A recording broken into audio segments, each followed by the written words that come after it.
Meet Baxter the dog. Baxter lives in a loving home where he gets to go out on walks every day and play with other dogs. He gets lots of cuddles and scratches, and the humans who look after him view him as a member of the family. In fact, they love him so much that they are currently planning to celebrate him being 6 months old. Now meet this pig. This pig doesn't have a name. This pig will never be in a loving home, never be allowed to play or have cuddles and scratches. Whilst Baxter gets to run around freely, she can only pace around endlessly in circles in the concrete pen that she is forced to spend her life in. The humans in this pig's life view her as if she is purely a product whose body exists for the farmer to profit off. This is why when she turns 6 months old, she will be forced into a slaughterhouse and killed in a gas chamber. However, outside of their physical form, there is nothing that separates these two animals morally. Like Baxter, she too would love a belly rub. While Baxter plays fetch, she can solve puzzles. If she was given a name and a loving home, she too would respond to her name as well as show happiness and excitement. And like Baxter, she too can suffer and feel pain in the same way that he can. So why is it then that these two animals will live such different lives and be viewed so differently too? Well, to understand why, we need to take a look at what speciesism is. The word speciesism, which was popularized by Peter Singer in his 1975 book Animal Liberation, refers to a prejudice or attitude of bias in favor of the interests of members of one's own species and against those of members of other species, as well as viewing the moral worth of animals as being different simply because of their species. In other words, a prejudice that says it's okay to favor a human's desire to eat a bacon sandwich over a pig's desire to not be killed in a gas chamber, or to treat a dog like a family member, but a pig like a disposable object. Now, favouring one's own species in a situation where you had to choose between saving a member of your own species or a different one, for example choosing to save a human child over a dog from a fire, could be morally justified because of specific identifiable qualities the human has. However, this doesn't justify the existence of speciesism. In the same way, faced with an unavoidable decision between allowing a young child or a 95-year-old human to live, favouring the child in this circumstance does not justify ageism or allowing the elderly to suffer or die needlessly. But the issue with a speciesist mentality is that it creates arbitrary distinctions between different species of animals, such as Baxter and the pig.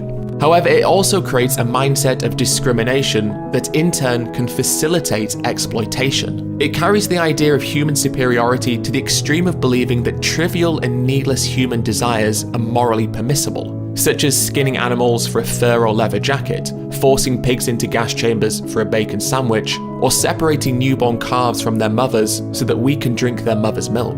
Speciesism has allowed us to create a world where trillions of animals are killed every single year, with tens of billions of them living an abject and horrific life. Their bodies mutilated, their reproductive systems abused and their babies stolen, their individuality and desire to avoid suffering ignored, and their lives ultimately taken from them by force. It is important to note that anti-speciesists recognize that humans and non-humans are vastly different in many ways, including our physical form, intelligence and sociability, among others. However, it is not the differences that are relevant when deciding whether non-humans matter morally, but instead the similarities.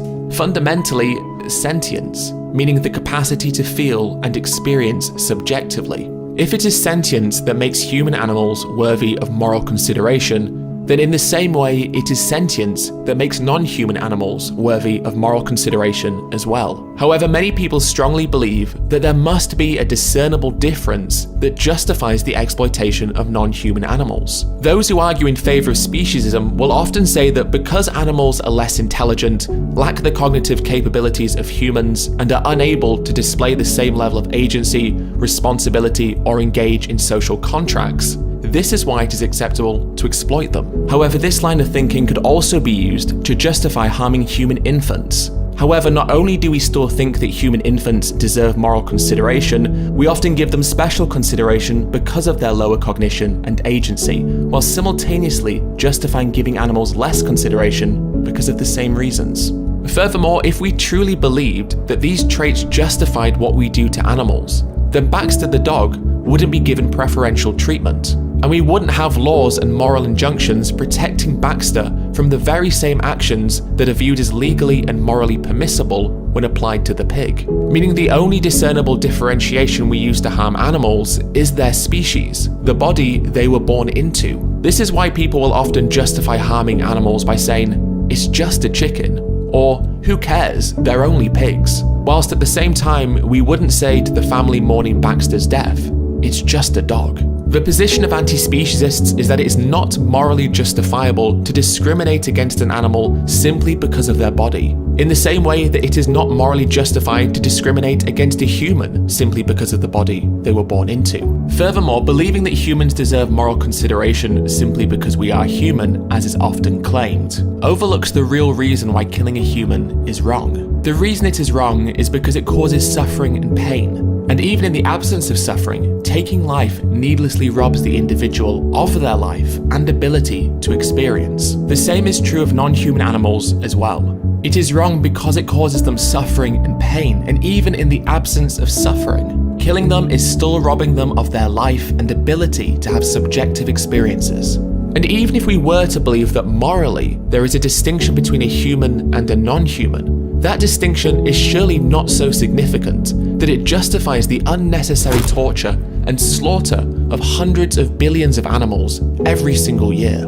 After all, even if we deem someone to be worth less, that does not mean that they have no worth at all, and any amount of moral worth should prohibit the act of slaughter, especially as the mere objective reality that animals can suffer and have subjective experiences immediately withdraws any notion of acceptability when it comes to exploiting them. Ultimately, speciesism is so ingrained and normalized within society that we don't even consider it a problem. Many humans view non-human animals with such little regard that the very concept of animals deserving moral consideration is seen as offensive, as they believe that recognizing that other animals also deserve basic rights is somehow demeaning to our own species. But in the words of Oscar-winning actor and animal rights activist Joaquin Phoenix, it takes nothing away from a human to be kind to an animal. And let's be honest, no longer needlessly torturing and killing trillions of sentient beings is not even an act of kindness. It's simply a matter of basic justice and moral integrity.